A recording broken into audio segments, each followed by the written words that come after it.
गांधी इतना बड़ा हो गया? पोरसवदा नारायण जेव्हा सावरकरांना अतिशय उत्साहाने हे सांगतो की आता प्रत्यक्ष गांधी त्यांच्या सुटकेसाठी प्रयत्न करणार आहेत आणि गांधींचा शब्द ब्रिटिशही सहजी टाळू शकणार नाही, तेव्हा गजाआडचे सावरकर त्यांच्या स्वाभाविक वृत्तीला अनुसरून अतिशय निर्विकारपणे हे वाक्य म्हणतात. तो माझा सावरकर सिनेमातील सगळ्यात आवडता क्षण. नमस्कार, मी गोव्याहून गौरी प्रभू आणि मी आज तुमच्याशी बोलणार आहे सावरकर सिनेमातील माझ्या आवडत्या प्रसंगांबद्दल. भारतीय स्वातंत्र्य लढ्याचं नेतृत्व सावरकर व त्यांचे क्रांतिकारी मित्र यांच्याकडून अहिंसावादी बापू आणि त्यांचे शांतीदूत यांच्याकडे हस्तांतरित झालं. तो नेमका काळ सावरकरांना हुकला. काय काय नाही हुकलं त्या काळात. भारतीय स्वातंत्र्य लढ्याची दिशा चुकली, भारतीय राजकारणाची परिभाषा बदलली, भारताच्या तेजस्वी भवितव्याचं स्वप्न भंगलं. आणि हे सगळं जर योग्य दिशेने घडतं तर या साऱ्याचं श्रेय जे सावरकर व त्यांचे क्रांतिकारी मित्र यांचं होतं तेही कायमचं हुकलं. या वेळेपासूनच क्रांतिकाऱ्यांना नवीन बिरुद मिळाली. त्या काळच्या प्रथितयश वृत्तपत्रातनं ती भारतभर पसरवली गेली, जनमानसावर बिंबवली गेली. कावर्ड, ट्रेटर, फॅड, गद्दार. तेव्हापासून सावरकरांच्या भाळी मानभंग लिहिला गेला तो कायमचाच. पण स्वजन्मभूमीपासून लांब तिथे अंदमानात उडत असलेल्या सावरकरांना हे सगळं घडतंय याची पुसटशीही कल्पना नाही. आपण अर्धवट सोडून आलेलं काम पूर्ण करण्यासाठी संपूर्ण भारत देश झटतो आहे या कल्पनेत ते बिचारे ओढतायत कोलू, खातायत दंडुके. आणि ज्या क्षणी या सगळ्याची जाणीव झाली त्या क्षणी त्यांची प्रतिक्रिया काय? तर निर्विकारपणे उच्चारलेलं हे एक वाक्य, गांधी इतना बड़ा हो गया. खरं तर या वाक्यात अविश्वास आहे, अपमान आहे, देशवासियांनी त्यांच्या विचारांचा केलेला विश्वासघात आहे. पण सावरकर शांत आहे. हा संपूर्ण सिनेमा बनवण्याच्या प्रक्रियेवरच मला सावरकरांच्या व्यक्तिमत्वाची एक छाप जाणवते. हा सिनेमा सुद्धा सावरकरांप्रमाणेच बऱ्याच ठिकाणी त्रोटक पण सूचक असं भाष्य करत राहतो. वरवर साधं वाटणाऱ्या या भाष्यामध्ये अनेक प्रश्नांची उत्तरं, अनेक अस्वस्थ अनुत्तरित प्रश्न, भावनांचे कढ ऐकू येतात, ऐकू येतच राहतात.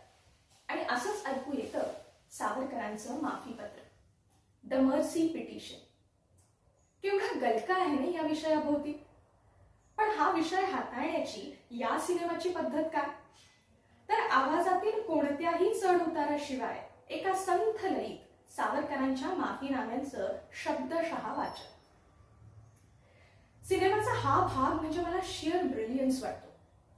सुरुवातच होते ती वरवर औपचारिक वाटणाऱ्या पण खरं तर खूप उपरोधात्मक अशा संबोधनातून. Dear sir. सुरकुतलेल्या काळवंडलेल्या ओठातून कित्येक वर्ष निगा न राखल्यामुळे कळकट्ट झालेले दात विचकत काहीसे मिश्किल हसत सावरकर लिहितात, डिअर सर. सतत अर्धपोटी राहिल्याने खंगलेला एक जीर्ण शीर्ण कळकट्ट कैदी, कडक इस्त्रीतील युनिफॉर्म मध्ये असलेल्या, अल्पोपहार म्हणून सुद्धा महागडे केक खाणाऱ्या चकचकीत तुकतुकीत ब्रिटिश अधिकाऱ्याला काय संबोधतो? तर डिअर सर. समजून घ्यायचंच असेल तर यापुढील प्रत्येक शब्दामध्ये व्यक्त होत जाणारा उपरोध, माफीनाम्यातील प्रत्येक शब्दाचा वास्तवाशी असणारा विरोधाभास स्पष्ट होत जातो. मनाला चटका लावणारा, विमनस्क करणारा, खजील करणारा विरोधाभास. पण समजून घ्यायचंच नसेल तर ते आहेत माफीनाम्यातील शब्द, फक्त शब्द. एका सिव्हिलाइज्ड सुसंस्कृत प्रशासनाने राजकीय कैद्यांना कसं वागवलं असतं याची आठवण सावरकर स्वतःला जगातील सगळ्यात सुसंस्कृत समाज समजणाऱ्या इंग्रजांना करवून देतात तेव्हा पडद्यावर दिसत असतात त्या सभ्य सुसंस्कृत प्रशासनाच्या पाशवी अत्याचाराच्या खुणा. दंडुके खात कोलू ओढणारे कैदी, सोलपटलेल्या रक्तबंबाळ हातांनी काठ्या कुटणारे कैदी. सावरकर ब्रिटिश सरकारचा उल्लेख जेव्हा the government who knows how to forgive and correct more than how to chastise and avenge असा करतात तेव्हा पडद्यावर दिसत असतात ते मार खाऊन उपासमारीने बेशुद्ध होऊन पडलेले अंदमानातील कैदी. त्यांना स्वतःच्या पायावर उभंही राहता येत नाहीये. एखादं निरुपयोगी सामान उचलून फेकून द्यावं तसं त्यांना उचलून बाजूला फेकून दिलं जातंय. सावरकर हे माफीनामे लिहितायत तेव्हा हे जग मात्र पहिल्या महायुद्धाच्या उंबरठ्यावर उभं आहे. हीच ती वेळ आहे गळचेपी करा इंग्रजांची, संपूर्ण स्वातंत्र्य मागण्याची हीच ती वेळ. थकलेले खगलेले टिळक खोकत खोकत सांगतायत. पण टिळकांबरोबरच भारतातील क्रांतिकारी विचारधाराही आता खंगलेली आहे. आता बाळसं धरलंय ते अहिंसावादाने. संपूर्ण जगाला गांधी प्रेम आणि शांतीचा संदेश देतात. भलेही या संदेशानंतरही पहिलं महायुद्ध होणारच आहे. पण बापू सांगतायत हा ब्रिटिशांचा कठीण काळ आहे. त्यांच्या संकटकाळी आपण त्यांना मदत केली पाहिजे, म्हणजे पुढे इंग्रजही आपल्याला मदत करतील. बापू हे सांगतायत आणि भारतीयांना हे पटतही आहे. आता संपूर्ण भारताच्या राजकारणाने अहिंसावादाची शाल पांघरली, मऊ उबदार. आता क्रांतीचा काटेरी मुकुट कुणाला का आठवेल? या सगळ्याची परिणिती काय? तर पडद्यावर दिसते ती इंग्रजांनी इंग्रजांसाठी भारतीयांच्या भूमीत आयोजित केलेली शानदार पार्टी. भारतीयांचा वापर करून त्यांच्या देशाने महायुद्धात मिळवलेल्या विजयाबद्दल.